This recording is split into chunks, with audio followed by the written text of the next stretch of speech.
In this video, I'm going to show you how to make a square necklined, tight-fitting dress. For this project, you're going to need measuring tape, thread, pins, scissors, a close-ended zipper. An invisible zipper would be best, and some fabric. I chose a non-stretch cotton velvet, but I'm going to do the sewing in a similar weighted fabric in a lighter color so it's easier to see.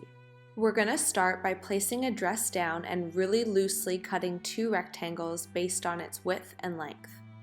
If you don't have a dress to lay out, you can just cut 2 rectangles that you're going to be able to pin around your body. It's always safer to make them wider and longer than you think. For this part, none of this has to be exact. Taking the 2 rectangles that we just cut out, we're going to pin them at the shoulder seams and the side seams.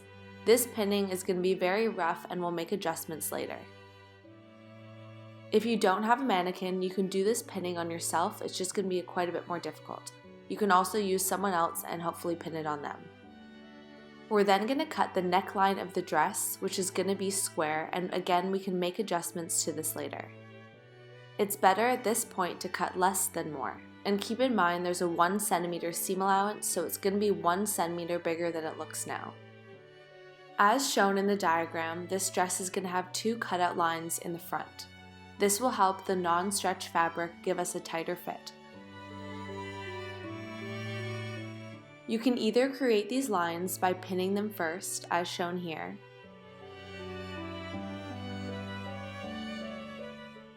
or cutting the line first, whatever you find easier. You do want the dress still inside out for these steps.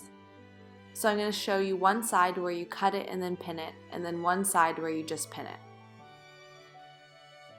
When you're pinning your front cutout, you can continue to make adjustments on your side seam pins as well. The goal of this is to make the dress as snug as possible.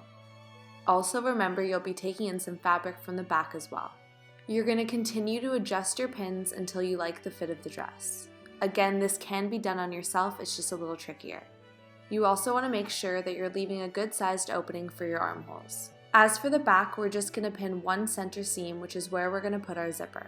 The need for a zipper is determined if your dress is going to be tight at the small waist, which means that it won't be able to fit over your large hips. If it's tight at the waist, you're going to need to add a zipper, and this only applies for non-stretch fabrics.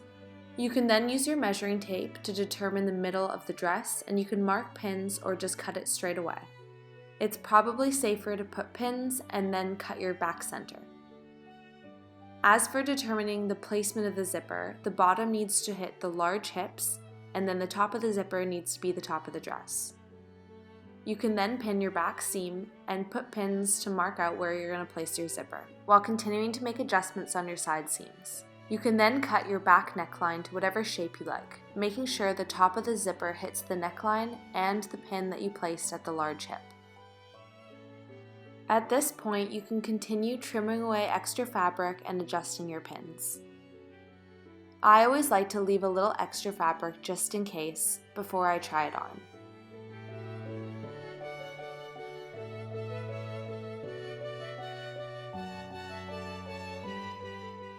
If there's any bits that still seem loose, continue to adjust your pins.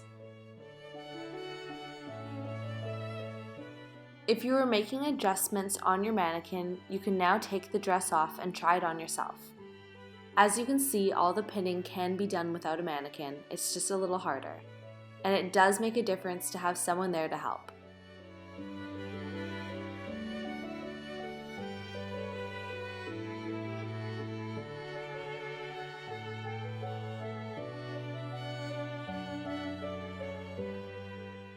Keep in mind, this neckline is going to be 1 centimeter bigger than it seems now because of the seam allowance.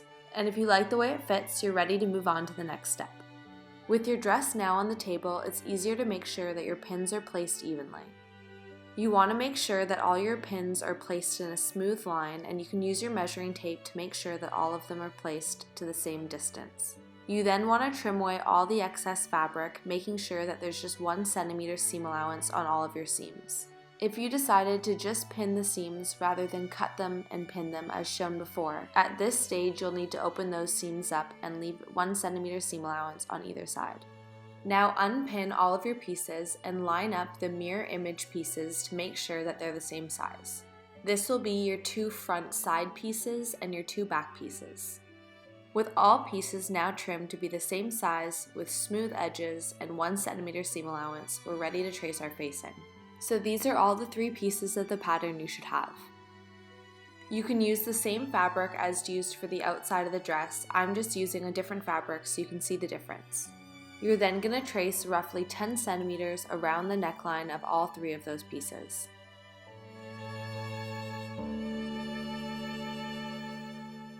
Then, continuing to use my 10 centimeter measurement, I created a slightly curved shape on the other end. And then I'm going to trace the mirror image of that piece. The only piece you don't need to duplicate is the center piece. So now you have 2 back facing pieces, 1 center piece, and then you're going to create 2 pieces for the front side facing. Continuing to use that 10 centimeter measurement to determine the width of these pieces. To make sure the pieces are equal, you can put them again on top of each other and trim away any of the adjustments. So now we have our 5 pieces of facing that should be replicas of the tops of our 5 actual pattern pieces. And as you can see here, they don't line up, so I'm just going to trim away that difference. We're now ready to sew, so we're going to place the right sides together of our pattern, attaching at the shoulder seams, the side seams, inserting your center piece, and attaching at the back seam. With everything now pinned together, you're going to sew along where you pinned with a straight stitch and a 1 centimeter seam allowance. Even though you're inserting a zipper, I still find it easier to sew up the back seam and then unstitch it later. We're now going to do the same that we just did for our normal pieces with our facing pieces, attaching all of the seams together. As you can see, the side seams and back seam aren't attached. Don't forget to place the pieces right sides together, and then again you're just going to sew with a straight stitch.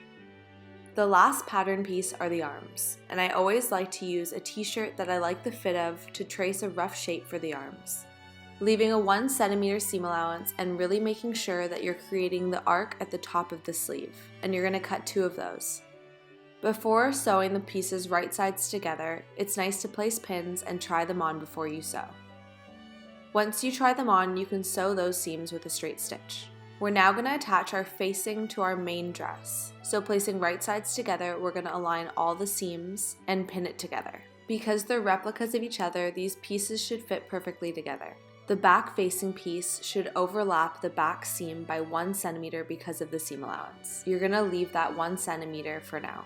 And now you're going to sew along where you pinned, again with a 1 centimeter seam allowance. To create the sharp corners, it's nice to stop, leaving your needle in the machine, lifting your presser foot, and twisting your fabric. You now want to clip those sharp corners because it'll help create a crisper edge, making sure not to cut the seam. And now if you tuck in the facing, you can see a little more what the dress is going to look like. And we're now ready to insert our zipper.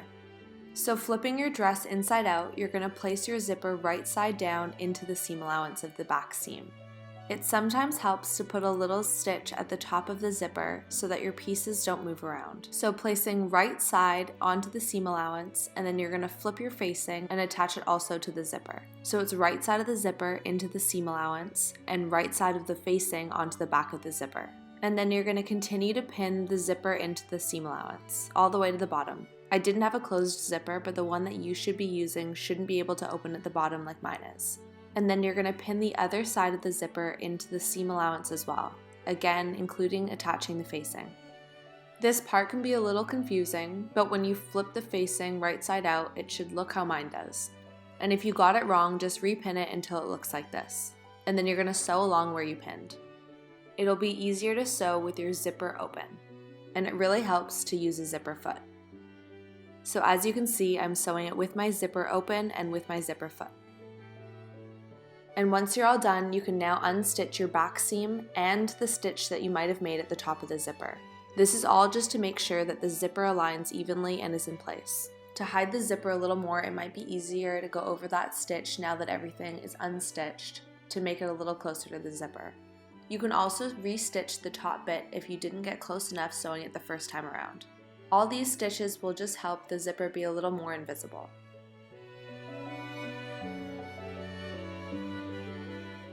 Now with your facing and zipper attached, you can give your dress a good iron. If your facing is coming out from underneath your armholes, you can trim that away. The next stitch we're going to do is a top stitch on our facing. You can either just do that around the neckline, or you can do your stitch on the facing close to the edge and locking in the seam allowance in the back. I'm going to do the second option because then you can't see it on the front of the dress. So again, a close stitch on the facing, locking in the seam allowance. Also, if your facing is going to fray, you may want to finish it with a zigzag stitch. But as you can see, my stitch is nice and close to the edge and locks in my seam allowance. Because of the zipper, it may have been hard to get to the corner of the fabric, so you can just stitch over that section on the top of the fabric.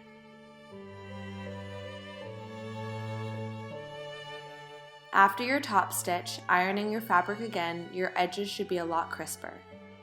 And again, you can finish those facing edges if you like with a zigzag stitch. We're now ready to hem our dress. So folding it over once, you're going to iron it and then just fold it over a second time, ironing it again. Placing pins may help with this. Because we haven't properly measured the length of the dress, you may want to try it on before you sew it. You can hem your sleeves the exact same way at this point as well. Folding over, ironing, folding over a second time, and ironing again. And now just sew all 3 of those hems with a straight stitch. Using the largest stitch on our machine, we're going to create a basting stitch on the crown of our sleeves, so around the curved area at the top of the sleeve. We don't want to back stitch this stitch because we want a thread to pull to create a gather. That gather will help us attach the sleeve to our dress. When creating a sleeve, you always want a little gathering at the top. This will help create space for your shoulder. We're now going to take our dress, put it inside out while keeping our sleeve right side out. You're then going to insert the sleeve into the dress, aligning the seam of the sleeve to the side seam of the dress. Place pins as you go, keeping in mind there should be a bit of gathering at the top of the sleeve. As you can see, I haven't yet trimmed my facing, so it overlaps a little more than 1 centimeter. But I can trim that away after. You're then going to sew along in the circle where you pinned, making sure again that the seams line up, and if you flip it right side out, that it looks like this. And you're going to do the same for both sleeves. And you're all done! Thank you for watching, and if you liked the video, please subscribe.